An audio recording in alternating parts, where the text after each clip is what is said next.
Review of The Last Frontier Season 1 Episode 5, Arnaq, a conspiracy-driven madness that puts the fugitive hunt in peril and Paranoia article title, complete recap and review of The Last Frontier S-1E5, Arnaq, a deadly crash, power sabotage, and HAARP theories collide with Frank's desperate Luke search, intensifying the Alaskan dread.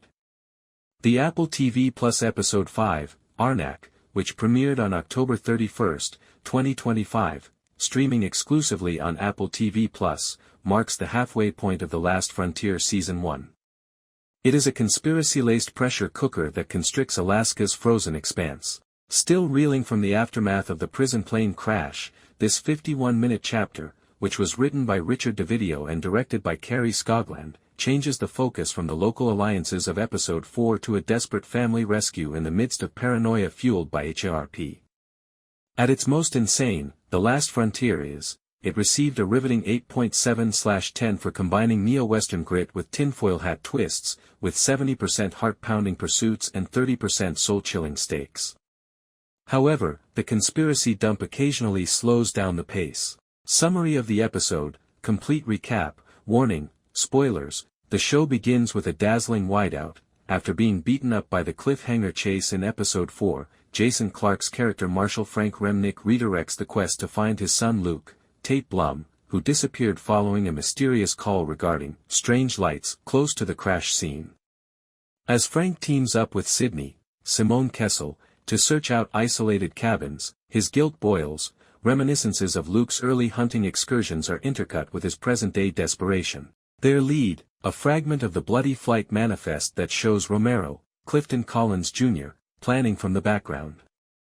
Conspiracy fuel ignites the A-plot. Locals, led by Arnaq, an Inupiaq elder and a descendant of Alfre Woodard, speculate that the disaster was caused by electromagnetic pulses from HAARP, High-Frequency Active Auroral Research Program, which brought down the aircraft as part of a government cover-up.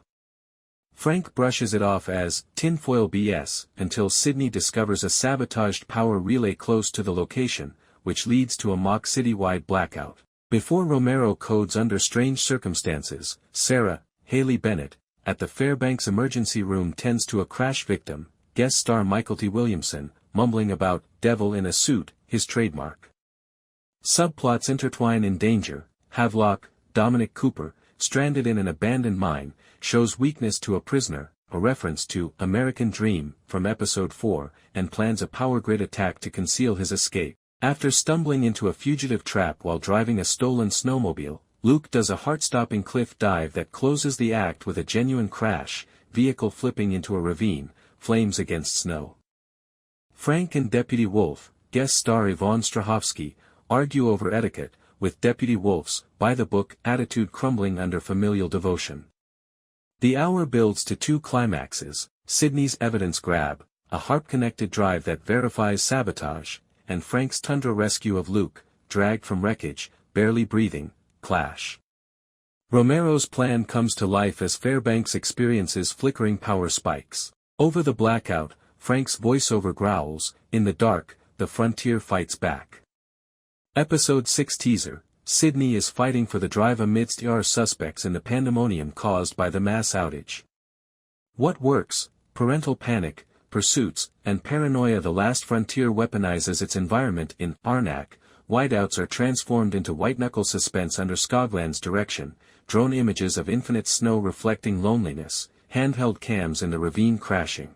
The anchor is Frank, played by Clarke. The grizzled marshal is made more relatable by his dad mode urgency, tearing through drifts, voice cracking on Luke's name, which raises the stakes above procedural. While out there, the HAARP conspiracy blends X-Files intrigue with Yellowstone roughness by using grounded clues, coded mutterings, relay sabotage. In the evidence scramble, Woodard's Arnaq tosses knowledge bombs, the land remembers what men forget, while Kessell's Sidney gets a badass sheen. The fear is heightened by Bear McCreary's score, which consists of throbbing pulses that resemble auroral static. X is going crazy, #Arnaq trending with 48K posts, mocking the car flip while lauding the freeze-frame family feels. What doesn't? Crash convenience and conspiracy clutter. Exposition through radio conversation feels awkward. The HAARP leak puts viewers at risk for overload, and Luke's crash survival makes it difficult to believe, even on TV. Havelock underutilizes Cooper's charm in his plotting monologue. These are still frostbite nips, not deal-breakers, after 51 minutes. Final opinion, this one is a white-knuckle winner. Thaw the DVR. The Last Frontier, Arnaq demonstrates flourishes in the cold. The season's central theme, encased in Alaskan Armageddon, is Frank's family hunt during conspiracy storms. The endgame begins as the blackout of Episode 6 approaches on November 7th. Take a parka for the cold and watch on Apple TV+.